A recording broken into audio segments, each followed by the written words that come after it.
Hospitality in Homer.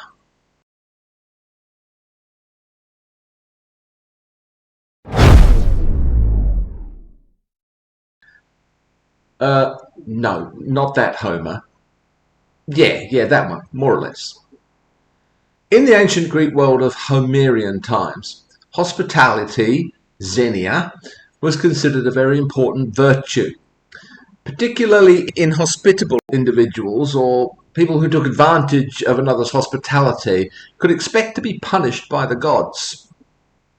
Odysseus was away from Ithaca and his wife Penelope for 20 years before, during, and after the Trojan War. After the war, it takes him 10 years to get home. That story is told in the Odyssey, traditionally attributed to Homer.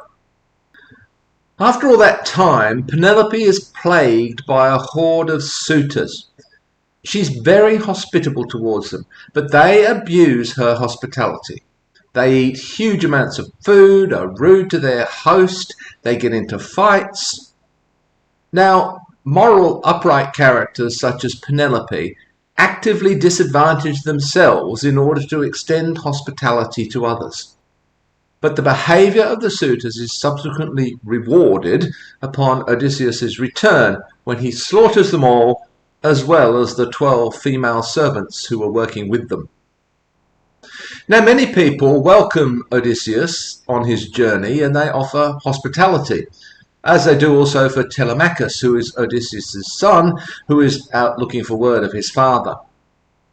But Polyphemus, the one-eyed giant or Cyclops, eats 2 of Odysseus' men and traps them all in his cave. A rather extreme breach of hospitality, you may say.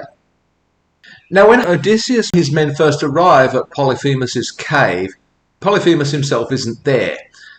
Some of Odysseus' men want to steal some of Polyphemus' cheese and his sheep, but Odysseus refuses. He says to his listeners as he tells this story, "I wanted to see the man for myself, hoping he'd offer me a gift, a stranger's gift. That's how we usually greet our guests at home." The words translated stranger's gift here are xenion dosin.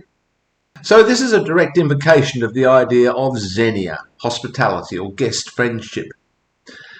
Polyphemus kind of fails this test when he eats 2 of Odysseus' men, so he's fair game after this, and Odysseus in fact blinds him as they leave. Later, after all of Odysseus' men are dead, Odysseus himself is washed ashore on the island of Ogygia, where the nymph Calypso looks after him, restores him to health. She falls in love with him though, and subsequently keeps him there as a virtual prisoner for 7 years, even though she provides him with every comfort and every pleasure. Her initial actions can be seen as a perfect example of xenia, but she breaches this by preventing him from leaving and completing his journey. On the other hand, the way Odysseus is received by the Phaeacians after he's washed ashore on their island is a perfect example of xenia. They clothe him, they feed him, they provide him with shelter and a bed, and perhaps even more importantly, their bard tells stories, and they wait patiently for Odysseus to tell his story, which he then does, and that takes up the next 4 chapters of the book and contains some of the best known stories from the Odyssey, including the stories of Polyphemus and Calypso. Note that there is, it seems, nothing particularly wrong with sacking a city, killing the men, enslaving the women, plundering all its goods, as Odysseus and his men did to the city of Cicones after leaving Troy.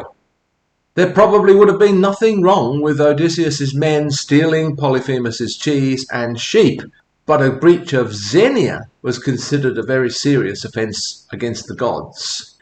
Note that there are examples of this practice of xenia elsewhere in the ancient world too.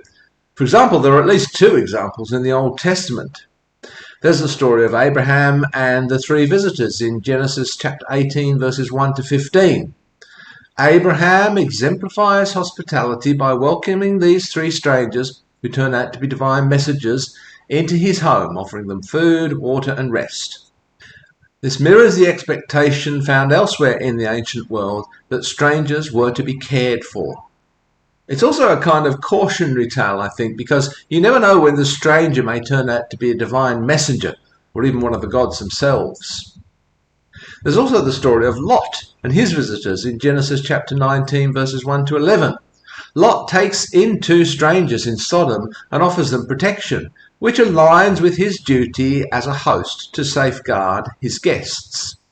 This obligation is sacred, even when it places the host in danger. Note that in this case too, the strangers were actually divine messengers. So how did this concept of xenia arise? We have to try to put ourselves back into that world. There were no inns or hotels or Airbnbs in that world. If someone was travelling, they were dependent on the people they encountered for food and shelter. Providing such hospitality was regarded as a mutual obligation. The host never knew when they themselves might become a traveller in need of such hospitality. So it's a kind of social contract. It's also about creating social bonds and alliances in a potentially hostile and dangerous world. The idea is also reinforced by an appeal to the gods. Zeus, in particular, was regarded as the protector of guests and strangers, and he was thought to watch over these practices very closely. It was only when Zeus, via his messenger Hermes, commanded Calypso to release Odysseus that she did so. She couldn't risk disobeying him.